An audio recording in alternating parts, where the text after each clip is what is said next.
Hey kids, welcome back to Smith Motorworks. This is the third episode for the 2009 Newport Hill Climb series. Check it out.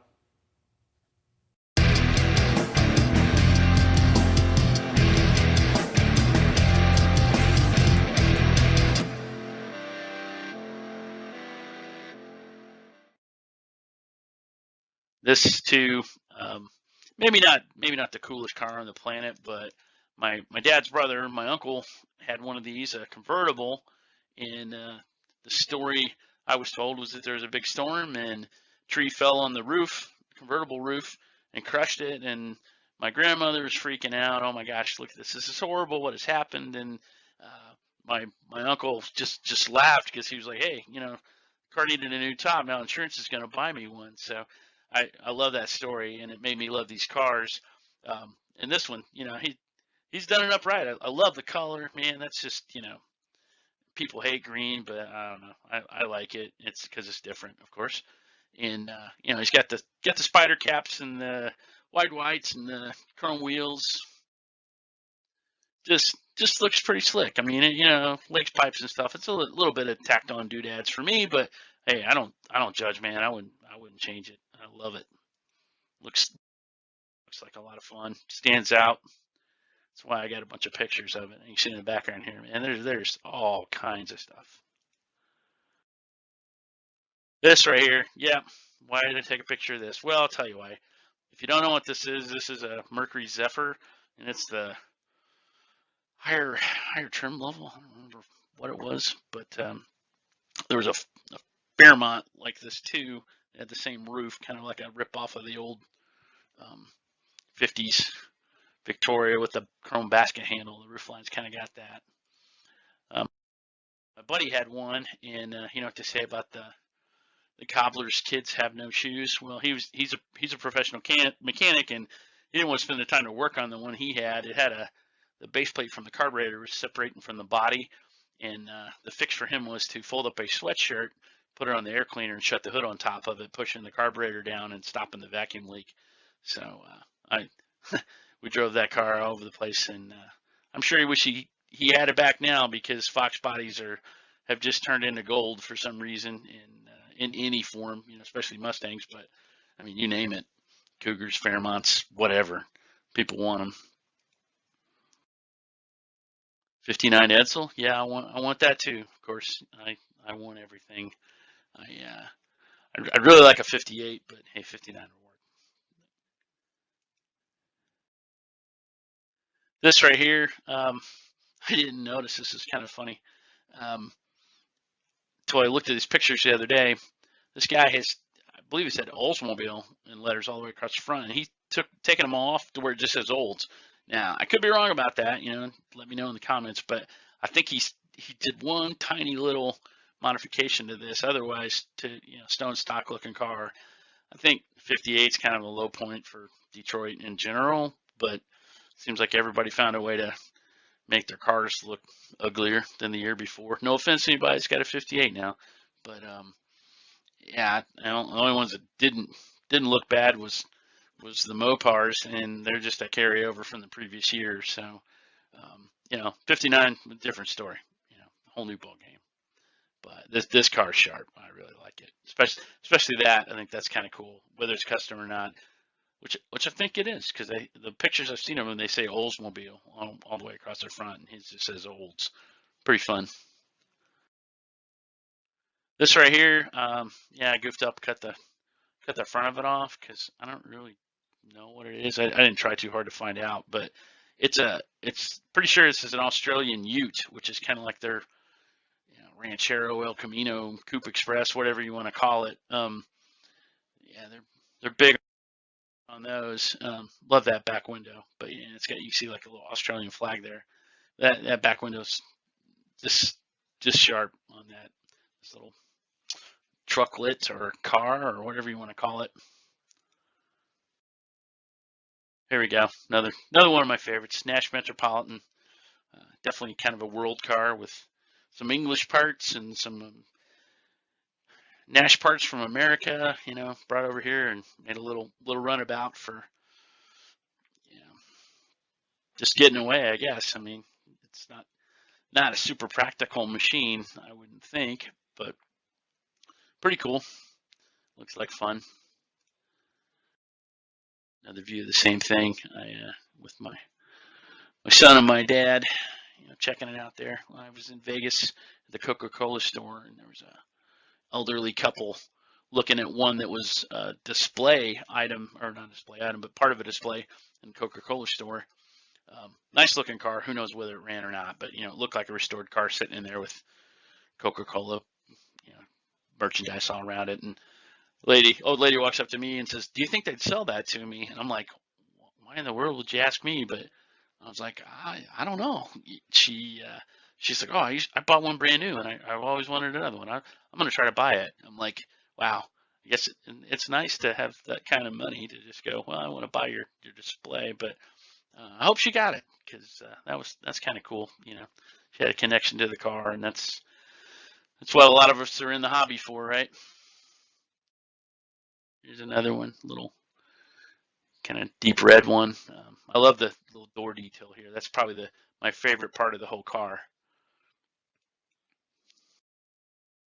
Here we go, Studebaker trucks. I actually have a Studebaker truck. This is an R series. I really wanted an M series, which is the previous design to this, but those are out of sight money-wise. This is R series ran from like 49 to 59, I believe, and this is probably at the bottom end of that, so this is late 40s, early 50s. The obviously this guy's kind of keeping the patina on it here. I don't know what those taillights are. They're not for this truck. It had just little like trailer taillights sticking off the side of it. He's got like a toolbox built here with another Studebaker tailgate on the back of it, which I guess is pretty cool. But my truck is a 60 Champ, and the funny thing about it is it is this truck without this cab. It has the bed, has the frame, has everything. They just took their Lark compact car, chopped the back of it off, made it a truck cab, and stuck it on the front there. And it's a really, if you don't know what a Studebaker Champ looks like, look it up. It's a mishmash of parts that only Studebaker could look somebody in the eye and say, yeah, this is what we intended on doing. But they were struggling at that point, and I love it, even though it's the crappiest Studebaker truck on the planet, I'm sure. This is a Champion, I believe, the car from Studebaker. I think this is a 48. This is kind of the car right before the bullet nose that everybody kind of knows Studebaker for. That Fozzie Bear drove in the Muppet movie and all that stuff. Kind of an iconic looking car. Crazy color on this. It stood out. That's why I took some pictures of it. I'm guessing that's stock because it looks kind of worn and it's everywhere. So somebody either went to great lengths to paint it this, I don't know what you call that, like rose color or something. I don't know, but light pinkish. But he's kind of sort of got the gasser look going here. Pulled the bumper off, put some mags on it or some aluminum wheels on it. Looks good. Looks like fun. Back to some more R series trucks. This one was just super nice, man. Really, really good looking car. Truck rather. A little bit newer, I think, maybe a year or two newer than the other one. But super nice. Here you can see that bed, exactly like the bed on my 60. They just didn't have money to make a new one. Here we go. There's an icon of car design and of Bonneville race cars for sure. These got turned into race cars quite a bit. This is what is sometimes known as a Lowy Coupe, because industrial designer Raymond Lowy had the contract to style this for Studebaker. Like any car, it was a team of designers, but Lowy put together a winning team and made this, definitely unique looking car for the 50s. If you look at anything else from early to mid 50s, they don't look like this. I mean, it was out there. It was ahead of its time. Another R Series truck. I think this is mid 50s probably, but really nice. Good looking color, clean truck. It's kind of Studebaker's last gasp. I'd call this a muscle car, or maybe a pony car. I don't know. Lightweight car, big motor. Not the sharpest looking thing out there, but kind of the grill looks kind of ahead of its time for the year, but it's sort of got like a Ford box top on it. They're trying to update it to make it look modern and still use what they had from the previous Lark, I think, as far as running gear and stuff. But yeah, they're out of money, out of time. So this is pretty much the end here. But glad somebody saved it, because it's definitely a significant car. Another shot of it there.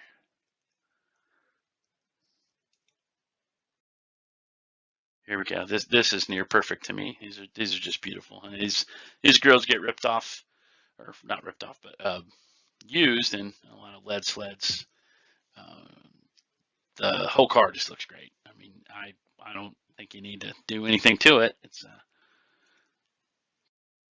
just a sharp looking machine. I mean, from one of my favorite designers, Mr.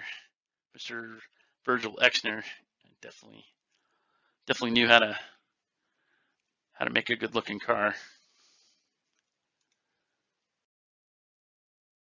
It's like late 40s, I'm saying, Packard here. I actually got to drive one of these. My dad's dad was a big Packard fan. He never could afford one when they were kind of king of the world, but after World War II, they kind of watered down version of what they once were. Their glory days are over. And he was able to get him a couple, and so I've always been kind of fascinated by him, and I got to drive one like this, which I don't think he had one like this. I think he had some 50s, early 50s and mid 50s ones, the end of them pretty much.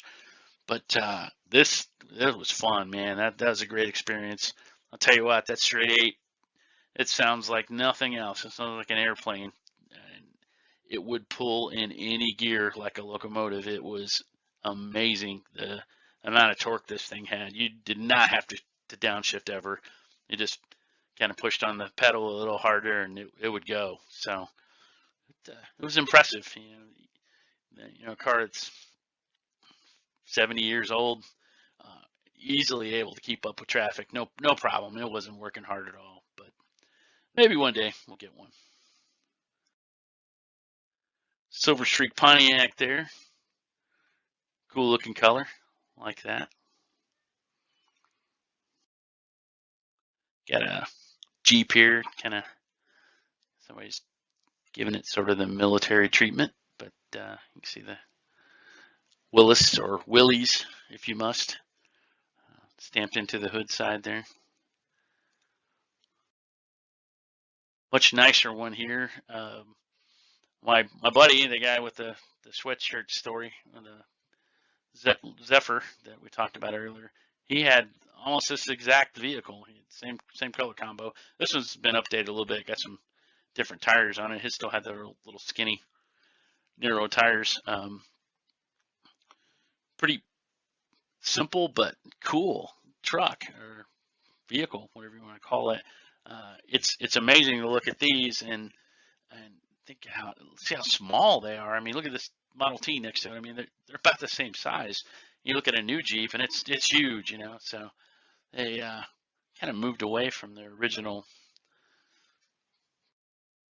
mission, I guess. Get some Chevy square body taillights on this one. But yeah, I mean, just utility and durability. I mean, that thing wasn't fast, but I think it would climb up a wall if you got it started. They would just go anywhere. Probably why the Army liked them and the GIs loved them, and they were able to turn a military contract into a civilian product. Just pretty useful machine. Here you go. When last time you saw a stock Henry J. I mean, those all get cut up and turned into dragsters and gassers, and which is great. But I'm glad that there's a few of them left that are stocks. So you see where you came from. I mean, got another one next to it here. Got some stickers on it, I think, but still, I believe mostly stock. This one was really a pretty car. See another angle of it here. Just love that dip in the windshield right there. Just neat little styling touch. Just couldn't keep the company going, I guess. Not enough people wanted a Kaiser. Here we'll end on a high note here. This amazing car of Hollywood stars and the super rich here. Big Auburn Roadster right next to another Henry J. Just beautiful lines. See the kind of the back angle of the same thing here. Yeah, that's literal trunk. Not a compartment on your car, but a physical trunk attached to it. So there's been some changes through the history of automobiles. So what'd you think? Pretty cool. Like the other ones, right? Go back and watch episode 1 and 2 if you can. It's all good. It's a lot of fun. Once again, I highly recommend this event. Get out there and check it out if you can. And subscribe to Smith Motorworks, like, comment, all that good stuff. You know the homework. Dare to be different as always. We'll see you soon.